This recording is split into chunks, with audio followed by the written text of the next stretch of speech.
پاس ایک چیز ہے، وہ اس کی نغمگیت ہے، وہ اس کی میلوڈی ہے، وہ اس کی آواز ہے، جو فکشن کی آواز نہیں ہے.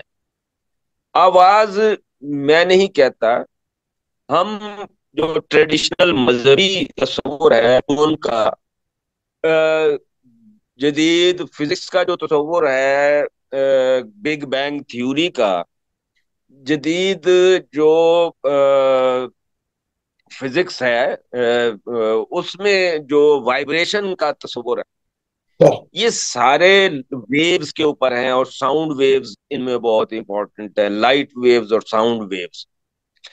تو وہ انسان کے وجود کو ٹریگر کرتی ہیں. یہ میں نہیں کہہ رہا سر، یہ مذاہب بھی یہی کہتے ہیں اور سائنس بھی یہی کہتی ہے. خاص طور پہ کوانٹم فزکس کی تو بنیاد ہی اس بات پر ہے کہ انسان بیک وقت ویو بھی ہے، پارٹیکل بھی ہے، ایک یعنی ٹھوس شکل میں بھی ہے، اور اس کی تو وہ ویو جو ہے وہ میوزک سے ٹیون ہوتی ہے. فریکوینسی، جو جدید ترین سائنسدان تھے، چاہے وہ نکولا ٹیسلا تھا یا آئنسٹائن تھا، وہ فریکوینسی کو بہت امپورٹنس دیتے تھے، وائبریشن کو بہت امپورٹنس دیتے تھے. تو آواز تو یہی فریکوینسی اور وائبریشن ہے. تو شاعری کی بنیاد، اور خاص طور پہ عظیم شاعری کی آواز، وہ آدمی کو اتھل پتھل کر دیتی ہے، ویسے ہی جیسے عظیم موسیقی انسان کو اتھل پتھل کر دیتی ہے. بالکل ٹھیک. وہ اس کا پورے وجود کو ایسے سمجھے کہ وہ ایک گرائنڈر ہے جس میں پستا ہے اور پھر وہ نئے سرے سے بنتا ہے.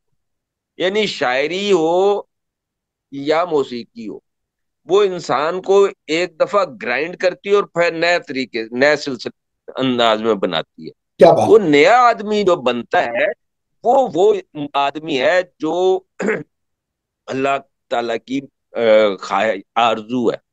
یعنی اللہ جس آدمی کو چاہتا ہے وہ آدمی ہے. کیا بات. فطرت، آپ خدا کو نہیں مانتے تو ہم کہتے ہیں کہ فطرت جس آدمی کو بنانا چاہتی ہے وہ وہی آدمی ہے. بالکل ٹھیک. تو اب ہمارے نصابات میں خرابی یہ ہوئی کہ اس میں وہ شاعری شامل کی گئی، نمبر ایک، کہ جو حکومتوں کے لیے خطرہ نہ ثابت ہو، اس میں یہ والی بات بھی نہ ہو اور وہ والی بات بھی نہ ہو. مثلا میر کی غزل، الٹی ہو گئی سب تدبیریں کچھ نہ دوا نے کام کیا، یہ غزل نصاب میں شامل رہی، لیکن اس میں یہ شعر نہیں تھا کہ سعد سیمی دونوں اس کے ہاتھ میں لا ہاتھ کر میں چھوڑ لے دی. کر چھوڑ دی. بولے اس کے کال، حالانکہ اس سے کوئی خاص نقصان نہیں ہوا، کسی ہاں. قسم کی فحاشی نہیں پیدا ہو رہی تھی. یہ ایک جو نیا تصور، فحاشی جیسی بےہودہ چیز ایک پیدا کی حکومتوں نے، یعنی ادب کو کنٹرول کرنے کے لیے. اچھا، یہ شعر بھی نہیں ہوگا کہ میر نہیں. کے دین و دوسرے مذہب کا کیا اور شاید اگر کون ہو. اگر ہو بھی اگر ہو بھی تو اس نے تو چھوڑ دیے ہیں اور بھولے اس کے کال کرے قسم پر ہائے خیال کام کیا. تو لیکن اتنی عام سی بھی شے برداشت نہیں. عام انسانی اچھا، تجربے ہمارے یہاں، ہاں، تو وہ، اور میر کے دین و مذہب کا ہاں. کیا پوچھتے ہو کہ انہوں نے تو کشکا کھینچا دیر میں بیٹھا کر کے اسلام کیا، یہ بھی نہیں آئے گا آپ کے نصاب میں. جی. ٹھیک ہے، کیونکہ یہ ظاہری سطح جو اس کی نظر آ رہی ہے معنی کی، جو اس کی گہرائی ہے وہ تو کچھ اور ہے، جی. وہ تو اس کے بالکل اپوزٹ جاتی ہے. لیکن ظاہری جو لفظ ہے وہ بھی ہم قبول نہیں کر سکتے، بارہ نکل. قبول کرنے کے لیے تیار ہے. ٹھیک نہیں. تو یہ چیزیں ہیں جو ہمارا یعنی نصاب جو ہے سینسر ہوتا ہے، ادب پورا نہیں دیا جاتا آپ کو. تو یہ تو ہو گیا نصاب کا مسئلہ. سر. اب دوسرا مسئلہ ہے استاد کا، کہ میں جب ایم اے پہ پڑھتا تھا ڈاکٹر صاحب، سر. تو ہمارے نصاب میں شامل تھی ابلیس کی مجلس شورا. جی. تو وہاں اس نظم میں جو ہے ابلیسیت کے لیے دو بڑے خطرے بتائے گئے ہیں، ایک اشتراکیت اور ایک اسلام. جی. ہاں. یعنی گویا اقبال کا نقطہ نظر یہ تھا کہ سرمایہ داری نظام یعنی ابلیسیت کے لیے دو چیزیں خطرہ ہیں، دو نظریات خطرہ ہیں: اسلام اور اشتراکیت۔ اب یہ ابلیس کی مجلس شعورا آ تو گئی نصاب میں، لیکن ہمیں جن اساتذہ نے پڑھایا انہوں نے جب ابلیسی وہ اشتراکیت کا کے خلاف بات کرتے ہیں تو وہ کیا کہتے ہیں؟ وہ کہتے ہیں دیکھا اقبال اشتراکی کے خلاف بات کر رہا ہے، یہ اقبال کا نقطہ نظر ہے۔ اقبال اشتراکیت کو بہت برا سمجھتے ہیں، حالانکہ وہ شیطان کہہ رہا ہے۔ اور جہاں اسلام کے خلاف وہ لکھتا ہے، بات کرتا ہے تو وہ کہتے ہیں کہ دیکھا ابلیس اسلام کو برا سمجھتا ہے۔ میں نے کہا، میں نے سوال پوچھا استاد محترم سے، میں نے کہا استاد محترم یہ ایک ہی کردار ہے جو اس ہاں کے دونوں کے، خلاف بات کر رہا ہاں ایک مرتبہ آپ تشریح وہ ہے، فرماتے آپ ہیں۔ ایک جگہ کہتے ہیں اقبال ہے، دوسری جگہ ابلیس ہے، تو گویا اقبال اور ابلیس متبادل ہو گئے، ایک جیسے کی جگہ بدل لیتے ہیں۔ تو وہ بڑے ناراض ہوئے اور کہا کہ آپ جو ہے یہ طالب علموں کو بے راہ رو نہ کریں، اور ایسے کچھ مشکوک قسم کے آپ کے ذہن میں کوئی خیالات ہیں تو میرے پاس کمرے میں آئیے۔ تو میں نے کہا سر مجھے تو معلوم ہے، میں شاعری پڑھتا ہوں اور اس سارے کے معنی مجھے معلوم ہے، میں تو ان معصوموں کے لیے کہہ رہا تھا کہ یہ نہ ان میں سے کچھ غلط۔ ہاں دوسری صورت یہ ہے اساتذہ کی۔ اساتذہ کس طرح کے ہیں ہم آپ اچھی طرح جانتے ہیں۔ پچھلے 40 سالوں میں جس طرح کے استاد کالجوں اور یونیورسٹیوں میں سلیکٹ کیے جا رہے ہیں، لائے جا رہے ہیں، ان میں سے کم از کم 70% استاد شعر کو وزن میں نہیں پڑھ سکتے، ایسے ہی، شعر کو شعر کی طرح پڑھ نہیں سکتے۔ جی ہاں، جو خالی اب ایک تو خواندگی ہے، پرابلم ہو گیا، جو سادہ خواندگی ہے وہ بھی نہیں کر سکتے۔ وہ بھی نہیں کر سکتے۔ تو اب جو استاد شعر کو شعر کی طرح پڑھ ہی نہیں سکتا، وہ طالب علم کو شاعری کی تربیت کیا کرے گا؟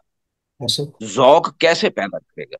یعنی نصاب جو بنایا گیا وہ ذوق پیدا کرنے کی صلاحیت سے محروم تھا، اور جو استاد لایا لایا گیا وہ بھی اسی طرح سے ذوق پیدا کرنے کی صلاحیت سے محروم۔ تو اب ذوق شعر کیسے پیدا ہو؟ آپ یعنی میں تو جب تک پڑھاتا رہا ہوں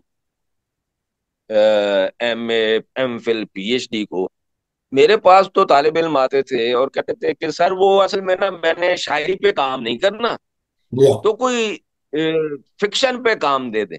ایسے میں ہی، نے کہا بہت اچھا، تو بیٹا فکشن تو آپ نے کافی پڑھ رکھا ہوگا؟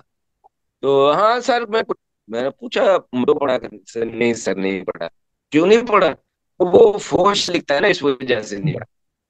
میں نے کہا فوش لکھتا ہے؟ یہ کس نے کہا آپ سے؟ آپ مصلحین کی رائے کے مطابق منٹو کو دیکھ رہے ہیں، آپ خود پڑھ کے دیکھیں، آپ ادب کے طالب علم، آپ منٹو کو جو ادب کا طالب علم منٹو کو فوج کہتا ہے، میں تو اس کو طالب علم ہی نہیں مانتا کہ اس نے پڑھا ہی نہیں ہے۔ اس لیے کہ جن افسانوں پر فحاشی کے مقدمات بنے وہ تو دل چیر دینے والے تھے، یعنی کالی شلوار بھی پڑھے تو آدمی تھرا جاتا ہے کہ ایک انسان، عورت نہ کہیں طوائف نہ کہیں، ایک انسان اپنا سب کچھ دے کے بھی اس قابل نہیں ہے کہ ایک دن کے لیے کالے شلوار قمیض پہن سکے۔ تو یہ کتنی بے بسی ہے، بے بسی کی انتہا ہے۔ یہ بے بسی کی انتہا سے پیدا کی ہے، یہ نظام نے پیدا کی ہے، سرمایہ داری نظام نے پیدا کی ہے۔ اب چونکہ ہٹ ہو رہا ہے سرمایہ داری نظام، اس لیے فوش ہے۔ تو کتاب پیدا کرے گی ذوق یا استاد کرے گا؟ کتاب ایسی، ہمارے یہاں آپ کو بھی پتا ہے کہ نصاب انہوں نے ایسے کرنا ہے کہ جی کے پی کے سے بھی کی نمائندگی بھی ہو جائے شاعروں کی، اور بلوچستان سے بھی ہو جائے، سندھ سے بھی ہو جائے، پنجاب سے بھی ہو جائے۔ یہ کون سا فارمولا ہے نصاب تحریر دینے کا؟ بجائے اس کے ہاں کہ کیا، آپ ادب کو دیکھیں، آپ صوبوں کی نمائندگی دیکھ رہے ہیں، یہ کس طرح نصاب پیدا کریں گے اور کس طرح ایک یہ میرا بھی اس طالب علم پیدا کریں گے؟ ایک میرا بھی چھوٹا سا تجربہ ہے اس ضمن میں، کہ ایک کمیٹی میں تھا جس میں پرچہ بنایا جا رہا تھا کلاسیکی شاعری کا۔ جی سر۔ تو ظاہر ہے ولی سے لے کر جو حسرت موہانی ہے، سوری داغ، ولی سے لے کر داغ تک جو ہے، انہوں نے کہا کہ 8 شاعر جو ہے اس میں سے چننے ہیں۔ تو اب ظاہر ہے ولی کو تو رکھنا ہی تھا، تو پھر دورے زرعی میں سے پھر میر کو رکھ لیا اور سودا کو چھوڑ دیا، چل کہ وہ قصیدے میں آ جائیں گے، چلو ظاہر دل پہ پتھر رکھ کے چھوڑا۔ ہوں۔ آگے چل کے مصفی انشا میں سے ایک آپ نے رکھ لیا، پھر آتش کو رکھ لیا، پھر غالب کو رکھ لیا، پھر داغ کو رکھ لیا، اور کچھ اور لوگ جو ہے۔ اب ایک جو ممبر تھے انہوں نے فرمایا کہ اس میں ایک خاتون بھی ہونی چاہیے۔ تو میں تو میں نے کہا کہ اس کی کیا وجہ ہو سکتی ہے؟ تو انہوں نے کہا کہ نمائندگی یعنی خواتین کی بھی ہونی چاہیے۔ ہاں جی۔ تو میں نے دیکھا دیکھیں مغرب کا دباؤ ہے۔ کلاسیکی شاعری ہے، اور آپ مطلب اس میں ہاں جی۔ صدا کو نہیں رکھ رہے، آپ اس میں سے قائم کو نہیں رکھ رہے، آپ درد کو نہیں رکھ رہے، ہاں عشا کو اس میں سے چھوڑ رہے ہیں، آپ جنت ہاں میں سے چھوڑ رہے ہیں۔ اس وجہ سے کہ آپ نے 10 ہاں شاعر چننے ہیں، تو مقابلتاً دوسرے شاعر جو ہیں ان کو آپ رکھ لیں۔ تو انہوں نے کہا کہ نہیں پھر بھی نہیں، تو میں نے ہاں، کہا بڑے شاعر رکھ تو کوئی نام بتائیے پھر کون سا ہے اس سارے میں، تو کون سی لیں۔ جو ہے؟ تو انہوں نے کہا کہ مالکہ چندہ بائی کو رکھ لیں۔ تو میں نے کہا کہ آپ دیکھیں کس طرح آپ یعنی آپ ایسا کر سکتے ہیں۔ تو انہوں نے کہا نہیں نہیں کوئی نمائندہ۔ تو میں نے انہیں یہ گزارش کی کہ اچھا آپ فرمائیں کہ اردو کا سب سے بڑا جو ناول نگار ہے وہ کون ہے؟ تو انہوں نے کہا کہ قرۃ اللہ حیدر ہیں۔ تو میں نے کہا یہاں جو 10 لوگ بیٹھے ہوئے ہیں، سب سے پوچھے کہ کون ہے تو سب یہی کہیں گے۔ تو ہم نے تو نہیں سوچا یہ کہتے ہوئے کہ بھئی یہ خاتون ہے تو ان کا نام نہیں لینا چاہیے۔ جب انہوں نے ناول بڑا لکھا ہے تو انہوں نے ہوں۔ لکھا ہے۔ اسی طرح اگر آپ کے کلاسیکی دور میں کوئی شاعرہ جو ہے وہ نہیں آئی، وجہ اس کی جو بھی ہے، تو صرف کوٹے پہ تو لوگوں کو شامل نہ کریں نا آپ۔ ایک معیار ہے تو ادب کے معیار پہ پرکھیں گے۔ تو آپ کی بات سے مجھے یہ یاد ہے، یعنی ایک مائنڈ سیٹ ہے، تو ظاہر ہے اس کے اور تقاضے بھی ہیں جی کچھ سر۔ ایسا، تو وہ اس کی وجہ سے کرنا پڑتا ہے، لیکن یہ بہرحال یعنی ہے بہرحال ادب کش معاملہ یہ جی سر۔ جی جناب۔ بالکل ہے سر۔ پھر میں نے لمبی بات تو کر یہ جو نہیں نہیں نہیں، یہ تو اسی بات کا حصہ ہے، ظاہر ہے آپ ماشاءاللہ خود بہت دانشور آدمی ہیں اور چیزوں کو سمجھتے ہیں، ادب کو، ادب کی تعلیم و تدریس کو بہت بہتر سمجھنے والے ہیں۔ تو آپ کی بات تو اسی کا حصہ ہے۔ تو یہ دو چیزیں تو ہو گئیں سر ایسی کہ جو یعنی ذوق تو پیدا ہو ہی نہیں سکتا جب تک آپ استاد نہیں لائیں گے، جب تک آپ انہیں اعلیٰ ادب نہیں دیں گے پڑھنے کے لیے۔ میں نے مثال ایک دی تھی کہ پیچھے بھی ایک دفعہ آپ سے بات ہوئی کہ راشد کو کہا جاتا ہے مشکل ہے، راشد پڑھا نہیں جاتا۔ تو وہ ایک دفعہ ایک نصاب بنا، سجاد باقر رضوی نے ان کی ایک نظم رکھ دی، اور وہ اب ہر ایک کو پتا ہے۔ دو۔ اسی طرح ایک نظم مجید امجد کی پھولوں کی پلٹن، ان کے دور آخر کی نظمیں ہیں جن کے بارے میں کوئی بات ہی نہیں ہوتی، کیوں بہت مشکل سمجھی جاتی ہیں، دو۔ لیکن وہ تو پھولوں کی پلٹن ہے، وہ ہر ایم اے کا طالب علم بھی اس کو سمجھتا ہے اور اسے لطف اندوز ہوتا ہے۔ تو اس کا مطلب ہے کہ ہم اعلیٰ ادب جب لوگوں کو دیں گے تو وہ پڑھیں گے اور سمجھیں گے اور بدلیں گے، انسان بنیں گے۔ تو ہم؟ سر ورنہ وہ وہی جو اصلاح والا معاملہ ہے، یعنی اس کو اگر ٹھیک کرنا چاہیں تو فوری فوری اقدام کیا ہو سکتے ہیں؟ کہ لانگ ٹرم ظاہر ہو سکتے ہیں، فوری فوری اقدام کیا ہو سکتے ہیں؟ ایک دو باتیں اس پہ کر دیں پھر ہم وائنڈ اپ کرتے سر فوری تو کچھ بھی شاید نہیں ہے۔ ہیں۔ ایک ہی چیز فوری ہے فوری کا مطلب ہے کہ ایک دن میں کہ نہیں ظاہر ہے، لیکن مطلب سال میں، 6 مہینے میں، 2 سال ایک میں۔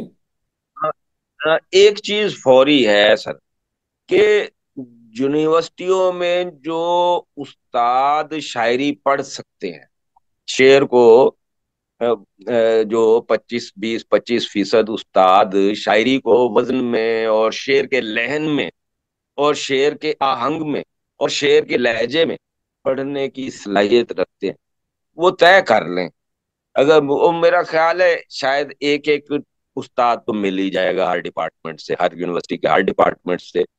اگر ہر یونیورسٹی سے نہ بھی ملا تو مین یونیورسٹیوں سے ضرور مل جائے گا ایک ایک استاد ایسا جو شعر پڑھنے کی صلاحیت رکھتا ہے.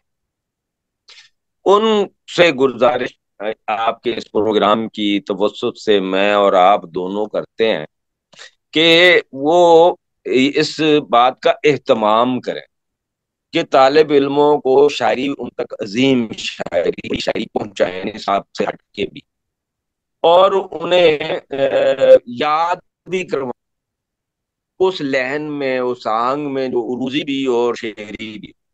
تو یہ ایک پہلا فوری طور پہ تو کام یہ ہو سکتا ہے، چل کیونکہ یہ ہمارے بس میں نصابات تو نہیں ہے، جی ہاں نہ ہی ہمارے بس میں کوئی سلیکشن بورڈ ہے کہ وہاں ہم ایسے استاد بھرتی ہونے کے راہ ہموار کریں جو شاعری پڑھ سکتے ہو.